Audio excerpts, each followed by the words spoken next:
নমস্কার, আমি ইন্দ্রাণী। শুরু করছি আজকে। দাদার হাতে কলম ছিল, ছুঁড়ে মেরেছে। দাদা বড্ড লেগেছে। হ্যাঁ, কাল রাত থেকেই একটা ভিডিও দেখার পরে সেটাই মনে হচ্ছিল। দেখুন ভিডিওটা।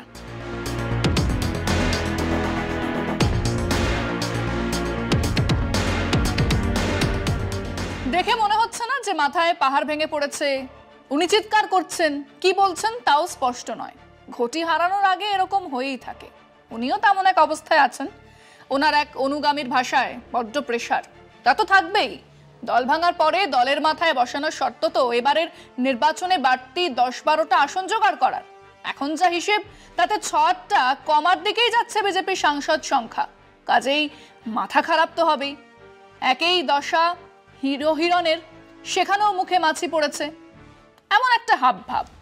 শুভেন্দু কেবল রাস্তাতে নামলেন আর চিৎকার করলেন তাই নয়, সবার সামনেই বললেন ওসিকে দেখে নেবেন।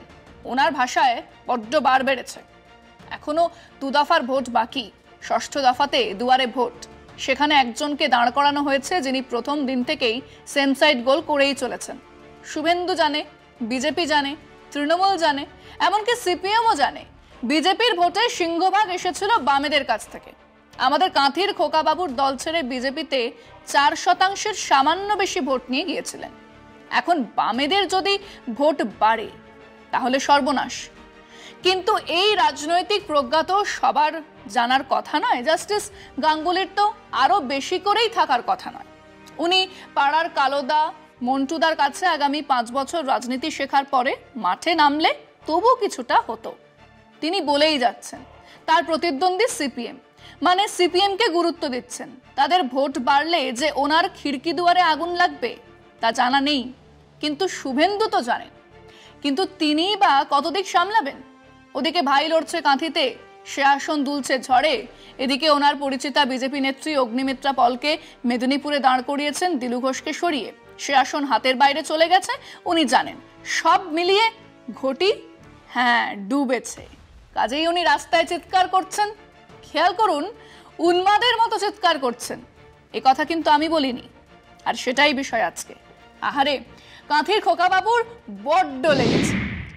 নির্দিষ্ট অভিযোগের ভিত্তিতে এক দুষ্কৃতীর খোঁজে কোলাঘাটে একটি গেস্ট হাউসে মঙ্গলবার তল্লাশি চালাতে যায় পুলিশ।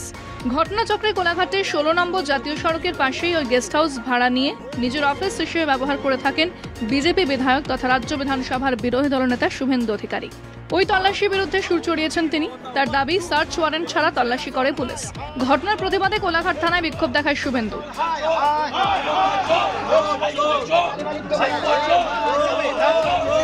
দীর্ঘক্ষণ জাতীয় সড়ক অবরোধ করে বিজেপি। পুলিশের ভূমিকা নিয়ে রাজনীতির অভিযোগ তুলেছেন শুভেন্দু। যদিও পুলিশ জানাচ্ছে নির্দিষ্ট তথ্যের ভিত্তিতে তল্লাশি চালাতে গিয়েছিল তারা। শুভেন্দু সেখানে পৌঁছানোর আগেই পুলিশ চলে যায়, কিন্তু বিতর্ক তাতে থামেনি। ভোটের আবহে এই ঘটনাকে নিয়েও রাজনৈতিক বিতর্ক উস্কে দিতে ব্যগ্র শুভেন্দু। রাজ্যের আইন শৃঙ্খলা এখন নির্বাচন কমিশনের আওতাধীন। শুভেন্দু কি পরোক্ষে কমিশনকে নিশানা করতে চাইছেন? পুলিশের তদন্তে শুভেন্দুর এই আপত্তির হেতু কি তা স্নায়ুচাপ বৃদ্ধির লক্ষণ? বাড়ি নয়, ভাড়া নেওয়া একটা গেস্ট হাউস, সেটাই সবাই জানে। তার আড়ালে অন্য কোনো রহস্য থাকলে মাফ করবেন। একটা গেস্ট হাউস, সেখানে উনি ভাড়া নিয়েছেন, ওখানেই থাকেন। বেরিয়েছিলেন প্রচারে। পুলিশ এসেছে, তাদের কাছে খবর ছিল এক দুষ্কৃতী এসেছে, ওইখানেই আশ্রয় নিয়েছে।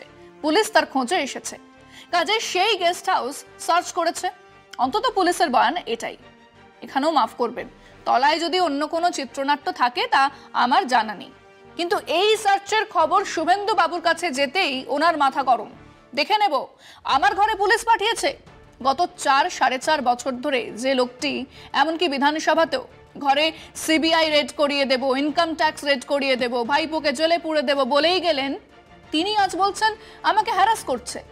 সারা দেশ জুড়ে মোদী সরকার কি করছে? এক নিরবচ্ছিন্ন ED, CBI, income tax, NIA regime চালিয়ে যাচ্ছে। মাঝরাতে হানা দিচ্ছে সেই বাহিনী। 3-4 দিন ধরে আটকে রেখে তল্লাশি চলছে। মামলার পর মামলায় মানুষকে গ্রেফতার করে জেলে পড়ছে সে সরকার। সেই সরকারি দলের একজন সামান্য পুলিশের সার্চে এত মাথা গরম করছেন কেন? ওনার তো উচিত ছিল হাসতে হাসতে পুলিশকে বলা, যা দেখার আছে দেখুন, আমার কিছুই লুকোনোর নেই। তার বদলে উনি রাস্তা জুড়ে মত্ত হাতির ন্যায় নাচন কোদন করিলেন কেন? ওনার তো উচিত ছিল হাসতে হাসতে পুলিশকে বলা, যা দেখার আছে দেখুন, আমার কিছুই লুকোনোর নেই। তার বদলে উনি রাস্তা জুড়ে মত্ত হস্তির ন্যায় নাচন কোদন করিলেন। কেন?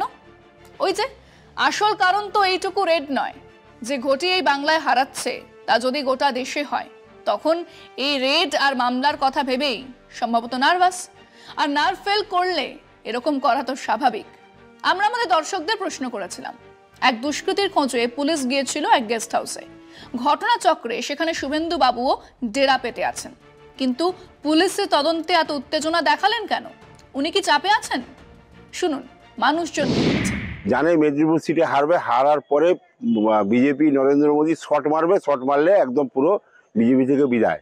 শুভেন্দুর চরিত্রটাই হচ্ছে ওরা ঘাবলাবাজি এবং দুর্নীতিগ্রস্ত মানুষ, ওই চারিদিকে দুর্নীতি করে বেড়ান আর এলাকা অশান্তি করে ছড়ানোর জন্য টাকা বিলি করছেন। পুলিশ তো টিএমসির দাস হয়ে গেছে, এখন পুলিশ প্রশাসনটাই টিএমসি হয়ে গেছে, একটা পার্টি হয়ে গেছে। এই বোধহয় আমায় ধরবে, এই বোধহয় আমায় ধরবে, এই নিয়েই চাপে আছে। সামনে নির্বাচন, বৈতরণী পার করতে পারবেন কি না এটাও সন্দেহ লাগে। টাকার অভাব নেই, আর শুভেন্দু তো এই খেলা খেলে, প্রতি নির্বাচনে খেলে, বা বহিরাগত লোকেদেরকে নিয়েছে জমায়েত করে তাদেরকে ইলেকশনে কাজে লাগায়। তাহলে বুঝে নিয়েছি যে শুভেন্দু অধিকারী যতগুলো ক্যান্ডিডেট সবাই হাঁটতে বসেছে, এই আতঙ্কে ভুলভাল মন্তব্য করছে। এনারা পুলিশ তো টিএমসি দলদাস, আর কিছু বলার নাই। দিদি যা বলবে পুলিশ মন্ত্রী, পুলিশরা তাই করবে। শুভেন্দুর একটা ভয় পেয়ে গেছে, দিদির এই যে জনসমর্থনটাকে শুভেন্দু ভয় পেয়ে দুষ্কৃতীদেরকে যে টাকা দিয়ে খড়গপুরে হয়েছে, আমরা এর আগেও দেখেছি, উনি চাইছেন দুষ্কৃতীদেরকে টাকা দিয়ে ভোট কিনতে।